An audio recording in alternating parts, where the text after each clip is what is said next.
Hey folks, welcome to another shelf by shelf video. I can see you guys are loving these videos just by the view count I'm getting on these things. So yep, you know, press on, get a lot of them out. So we're taking a look at shelf number 8 today, and yes, it's a bit bright outside. We're in a bit of a heat wave in the UK at the moment. So curtains closed, light fixture on. Hopefully that will still look good.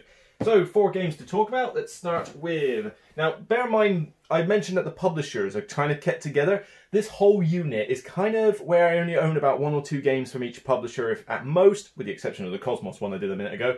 And a lot of them will be like spaced out. So when we get into the other room, you'll start seeing bigger groupings. But here, there are 2 from each publisher. So first off, Arcane Wonders and Dice Tower Essentials, Sheriff of Nottingham. Still love this negotiation game. It's been a while since I've got it to the table, but it's a zany negotiation game. I like negotiation games in general. The whole like interaction between players and trying to get them to see your way of thinking, even though you have your own hidden agenda. I love that kind of stuff.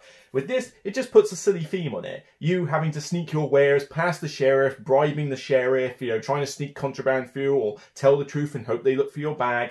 It's just got a nice, fun, wacky theme, and the expansion adds cool elements as well. If anything, it's a little fragile because I hate it when I play this game with people who aren't willing to get into the theme. They just sit there dry and just go, here's my bag. That's it. Nothing. What, you're not going to bribe me to not look at it? No, look at it if you want. And they just sit there like completely dry and not caring about any of the theme part. You're that sort of person, don't play this game, particularly not with me, because I ain't going to enjoy it at that point. Now, you have got to ham it up like crazy, and if you want like the biggest barrel of laughs, go find the Dice Tower videos, particularly in the marathons where they play Sheriff of Nottingham. It is some of the most hilarious gaming you will ever see.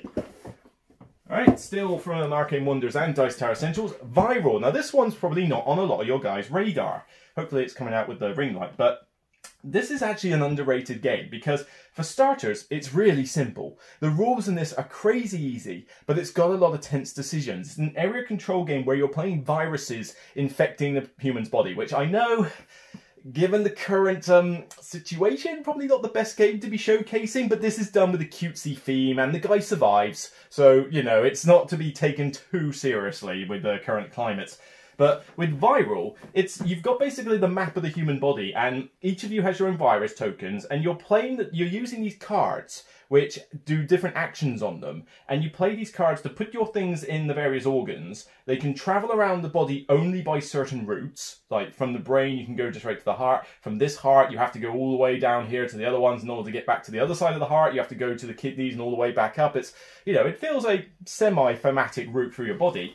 But it's area control, so you're trying to get more of your viruses in each organ than other players at certain scoring periods. It's not a lot of rounds. I think it's only 6 rounds in total. No, 6 phases, and I think it just carries on for, I'm trying to think, how many rounds are there? I got a feeling there's 6 rounds, 5 or 6 rounds. So it's quite a shortish game, about an hour, 90 minutes absolute tops, and that's with AP players.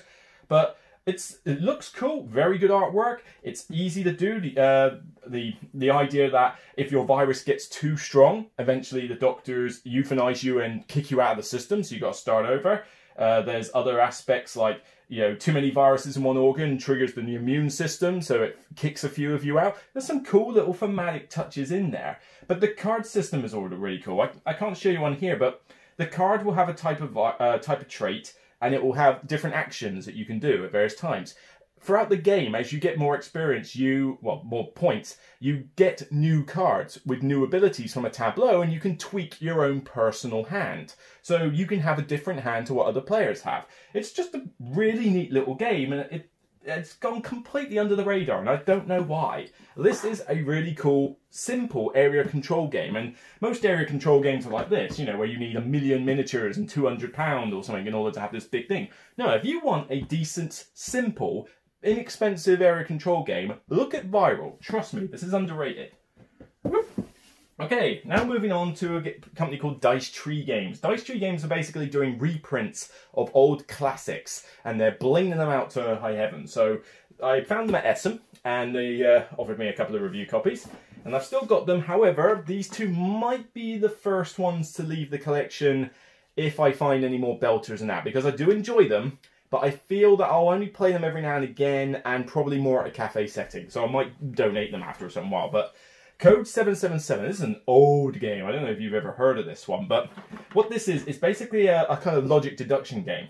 Each of you has got numbers facing away from you, and you've got to try and figure out what numbers you've got. Doesn't matter what order, but you just got to figure out the numbers. Each of you has a dry erase pad with, you know, a pyramid thing for taking notes and a bunch of questions. You flip a card deck with a question number on it, and you read it out. And the idea is that it will be like, I wonder if I can find an example on here. Nope, it's written in Japanese. That doesn't really help. It'll be like, you know, how many 7s do I see? Are there more green cards than 5? I'm sorry, more green cards than blue. Are there, what is the highest number less than 5? You know, I don't know, something like that. There'll be things like that. And everybody answers based on the numbers you have in front of you.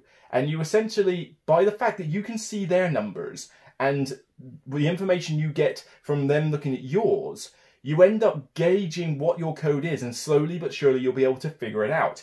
This is harder than it looks. I've played games with this where we have constantly, time after time after time, constantly got the wrong answer.